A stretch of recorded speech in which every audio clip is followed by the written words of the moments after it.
పని చేసిన తర్వాత మీరు ప్రోగ్రెస్ రిపోర్ట్ ఇవ్వండి. మీరు బాగా చేశారు, సంతోషం, మీకు అండగా ఉంటాం వచ్చే ఎన్నికలకి చెప్పండి.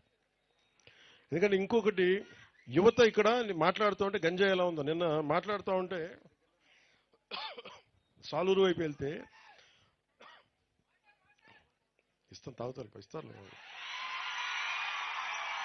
మా ఇంట్లో వాళ్ళు నా కోసం ఎంత తపన పడతారో తెలియదు, కానీ మీరు పడే తప్ప నా కన్నీళ్ళు తెప్పిస్తాను. నిన్న ఇలాగే మనం కూర్చొని అన్న ఐ లవ్ యూ అంటుంటే నేను ఐ లవ్ యూ టూ అని చెప్పాను.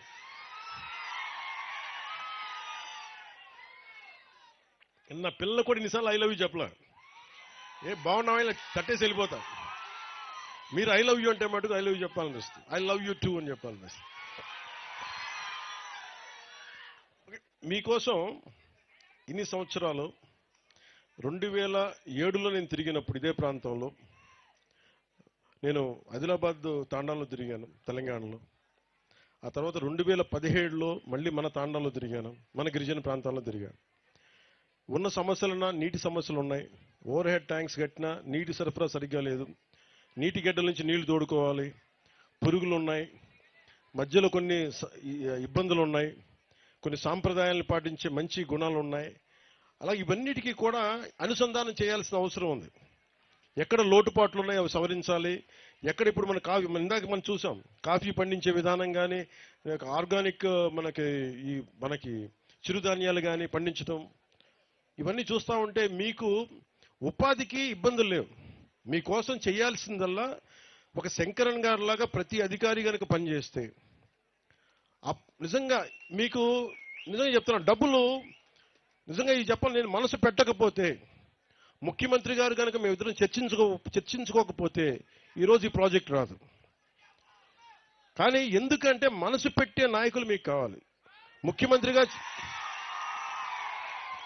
ముఖ్యమంత్రిగా నారా చంద్రబాబు నాయుడు గారి దృష్టికి నేను ఏం తీసుకెళ్ళగలనంటే, నాకు ఫైనాన్స్ని ఎలా హ్యాండిల్ చేయాలో నాకు తెలియదు.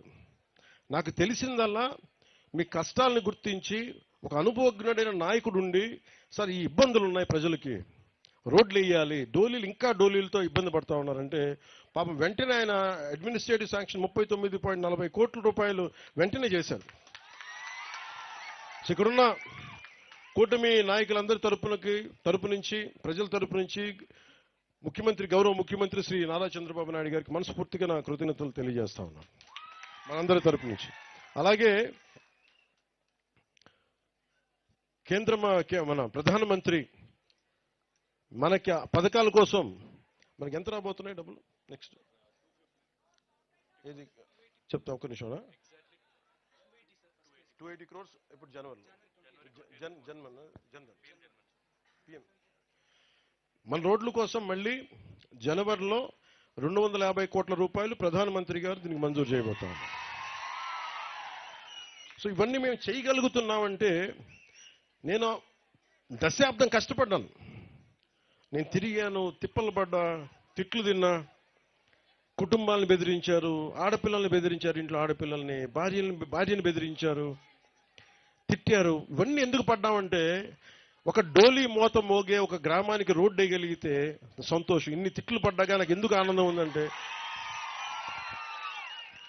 బాధ్యత తీసుకున్నాడుగా తిట్లు పడతాయి.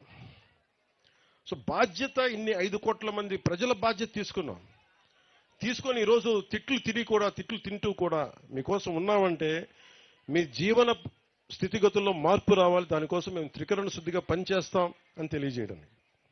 అలాగే దీన్ని అనంతగిరి అంత ప్రాంతానంతా మనం ఊటీగా పిలుచుకుంటాం. దీన్ని ఒక్కొక్క చోట చూసి ఎంత సుందరంగా ఉంది. మనం విజయనగరం వెళ్ళినా కానీ, సాలూరు ప్రాంతానికి వెళ్ళినా, మనం పార్వతీపురం వెళ్ళినా కానీ, మన్యం ప్రాంతంలో ఎక్కడ తిరిగినా చాలా